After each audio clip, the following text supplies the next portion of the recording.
Dans un instant, sur Faya Télévision, Faya Sport.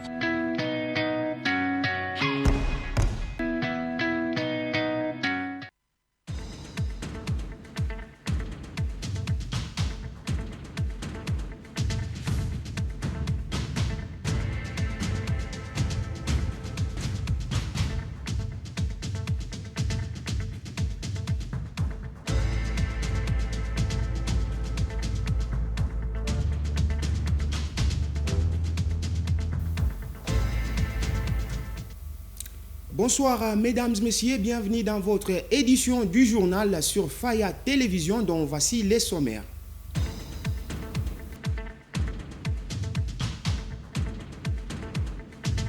Le tout-puissant Mazembe de Lubumbashi a un nouvel entraîneur. Il s'agit de Mamadou Lamine Diaye. Le franco-sénégalais est arrivé à Lubumbashi le vendredi 7 avril 2023 pour officialiser son contrat. Voilà tout pour le sommaire. Mesdames et messieurs, très bonne condition d'écoute.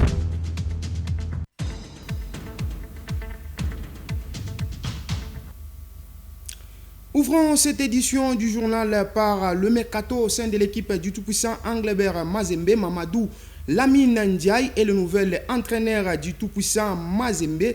Le franco-sénégalais est arrivé à Lubumbashi le vendredi 7 avril 2023 pour officialiser son contrat. Plus de détails dans ses commentaires de Pierrot Congo.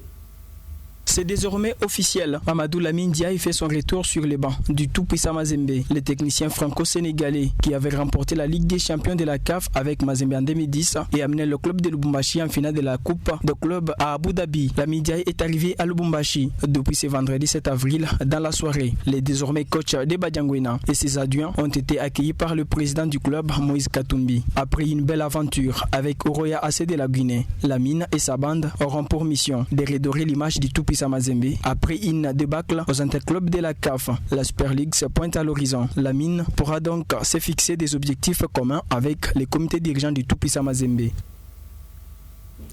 Juste après son arrivée à Lubumbashi, le franco-sénégalais a donné ses premiers mots. On les suit.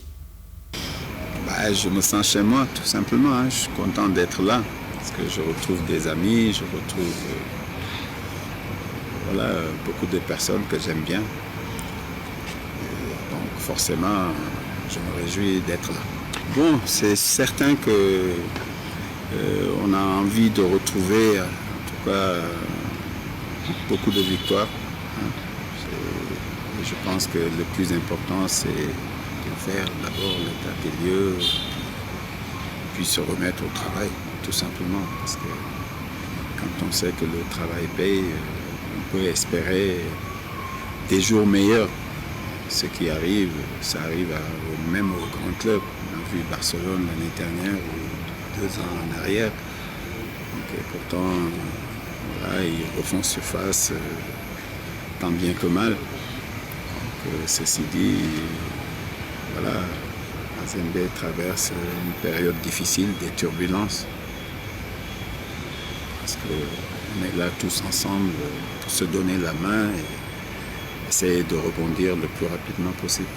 Vous savez, Mazembe ne laisse pas indifférent. Et quand vous avez travaillé ici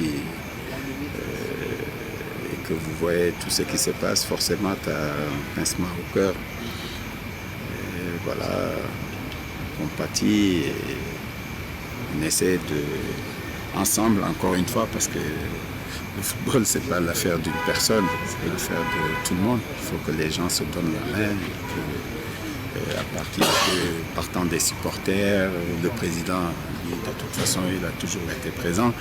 Et puis les supporters, on compte sur eux aussi pour essayer de retrouver cette famille de Mazembe. Vous savez, faisons d'abord, n'allons pas trop vite en besogne, faisons l'état des lieux, on verra de toute façon. Parlons Roi Football. Dans cette édition du journal, le club féminin Saint-Dominique Savio et le CS Karine Katumbi de l'ICASI se sont séparés par le score d'1 but partout en prévision de la deuxième journée de la Ligue provinciale féminine le vendredi 7 avril 2023. Plus de détails dans ces reportages qui portent la signature de Jonathan Campbell.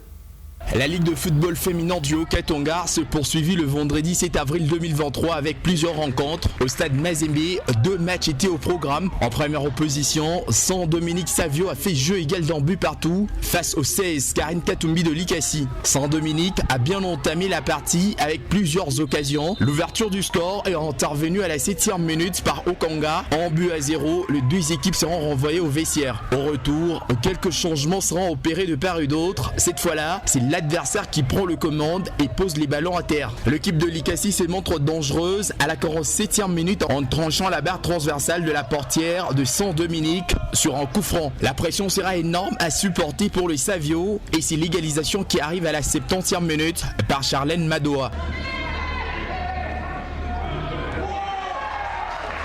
En but partout, le score restera inchangé jusqu'au coup de sifflet final.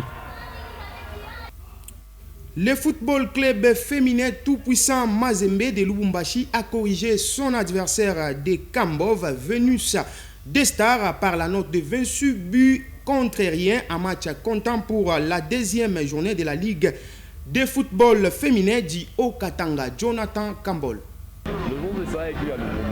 C'était un vendredi cauchemardesque pour le football club féminin Venus de Stars de Kambov face aux championnes de l'entente urbaine de football féminin de Lubumbashi, le football club féminin tout-puissant Mazembe, le 7 avril 2023 pour le compte de la 2e journée de la Ligue de football féminin du Haut-Katanga au stade Mazembe. Les Corbels ont donné une importante leçon à leur adversaire, 26 buts à rien. Une suprématie totale pendant 90 minutes, rendant le ferme du coach Adela Argoy méconnaissable sur le terrain. Tout le monde a participé à la fête, même les défenseurs. 12 buts en première période et 14 en deuxième mi-temps. Merveille Kanjinga a inscrit 6 buts à elle seule.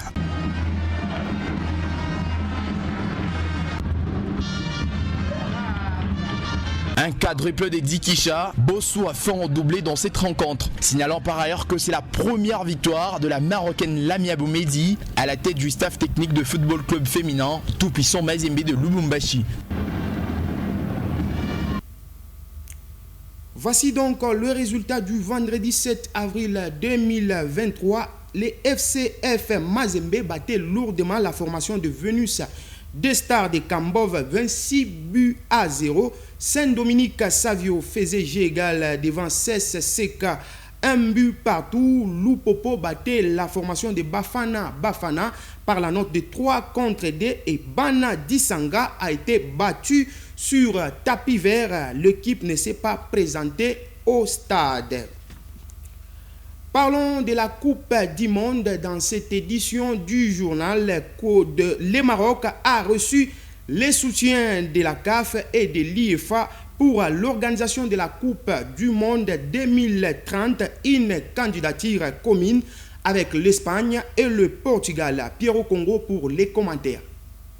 Les comités exécutifs de la CAF et celui de l'UEFA ont accordé leur appui à la candidature conjointe du Maroc, de l'Espagne et du Portugal. L'instance fêtière du football africain, réunie en visioconférence mercredi dernier, a approuvé à l'unanimité la candidature officielle d'un seul pays africain, en lice aux côtés de ses 2 voisins européens. Patrice Motsepe, le président de la CAF, l'a confirmé dans un communiqué publié ce jeudi 6 avril. Je cite, « Nous nous concentrons désormais sur l'organisation d'une nouvelle Coupe du Monde de la FIFA en Afrique et nous nous engageons à travailler avec toutes les associations nationales et confédérations de football pour y parvenir. » De son côté, Seferin, président de l'UEFA, salue cette bonne initiative et dit, je cite, « Il est logiquement que les Maroc s'unissent avec les péninsules ibériques. Il est très proche du Portugal et de l'Espagne, a défendu le patron de l'UEFA. Le Maroc, l'Espagne et le Portugal vont devoir faire face au Équateur, Argentine, Paraguay, Uruguay, Chili, lesquels a déposé sa candidature le 7 février dernier pour arbitrer la 24e édition de la Coupe du Monde 2030. Parlons de la Première Ligue. Une année après leur relégation en Championship, Vincent Kompany et ses hommes ont assuré leur montée en division d'honneur de l'Angleterre le vendredi dernier face à Middlesbrough par la note de 2 buts à 1. Tandis qu'il reste 6 journées pour que le championnat puisse se clôturer officiellement. Chris Ashura pour les commentaires. Burnley are back in the Premier League. Fantastic from the Claret. Roberts. They've won here by 2-1. Mass celebrations out in the middle.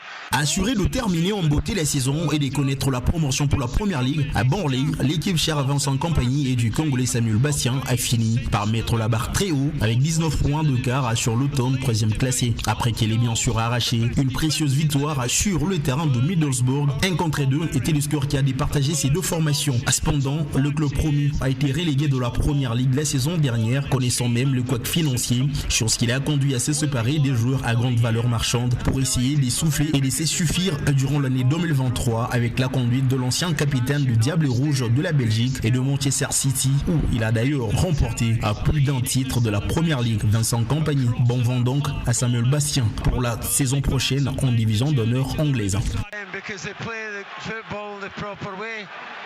With passion, honesty and great skill. And Nathan Teller is leading the celebrations across to that far corner where the Burnley fans have made the journey to the Riverside. Burnley are up, they're back in the... Parlons karaté do, comme prévu par la commission de la première édition de l'Open Karaté Shotokan pour enfants. C'est le vendredi 7 avril 2023 que les hostilités ont débuté au complexe Omnisport Kiwele avec plusieurs enfants avec pour but de se préparer à la compétition de l'entente des karaté do de Lubumbashi qui se pointe à l'horizon. Plus de détails dans ces commentaires, dans ces reportages de Chris Nzeo. L'un des préaux de l'enceinte du complexe scolaire Kiwele abrite depuis ce vendredi 7 avril 2023 à la première édition de l'Open Karaté Shotokan pour enfants. Plusieurs clubs qui régorgent l'entente des karaté do de Lubumbashi ont inscrit leur Budoka en cet Open qui a pour objectif remettre les enfants en jambes avant la compétition locale prévue incessamment à Lubumbashi. Tout a débuté par l'hymne national en présence du chef des services urbains des sports et représentant du maire de la ville de Lubumbashi, du président de Kalou, des dirigeants des clubs, des invités et amoureux de ces disciplines sportives n'ont pas manqué à l'appel. Les katas individuels, en équipe et comités par catégorie, dont Pipi, Minime, Cadet et Benjamin ont caractérisé cette première journée. Tout va se poursuivre ce vendredi pour la suite et fin de cette première édition de l'Open Kata pour enfants. La première édition de l'Open pour enfants étant lancée, Séguin Mouya, l'office média de cette commission d'organisation, donne les réelles raisons de cette organisation. Il est au micro de Chris Nzeo. En fait, les enfants étaient oubliés. Si vous vous rappelez bien, le dernier championnat à jouer les enfants, c'était en 2020. C'était toujours ici à Kiwele. Et ça fait plus de 2 ans que les enfants étaient oubliés. Cette fois-ci, on a aussi pensé à eux. Comme ils ne seront pas alignés au championnat proprement dit, donc celui de l'Ekadou qui aura lieu du 20 au 22 avril prochain, la raison pour laquelle on a préféré organiser cet Open pour les enfants. Donc il s'agit des Pipi, des Benjamin ainsi que des Minimes.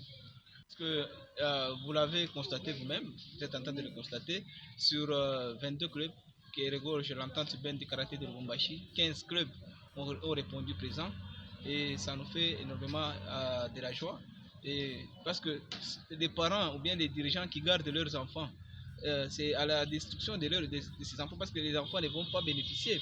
Vous allez constater qu'il y a des clubs, des enfants qui font des passations de clubs, des ceintures chaque saison, après 2 saisons, mais ces enfants n'ont jamais compéti.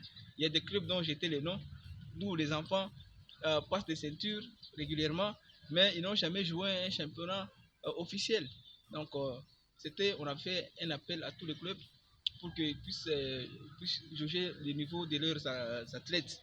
Et pour ce faire, on avait même organisé 2 entraînements collectifs, toujours ici à Kiwele. À Kiwele, c'était le dimanche 12 et dimanche 19 mars dernier.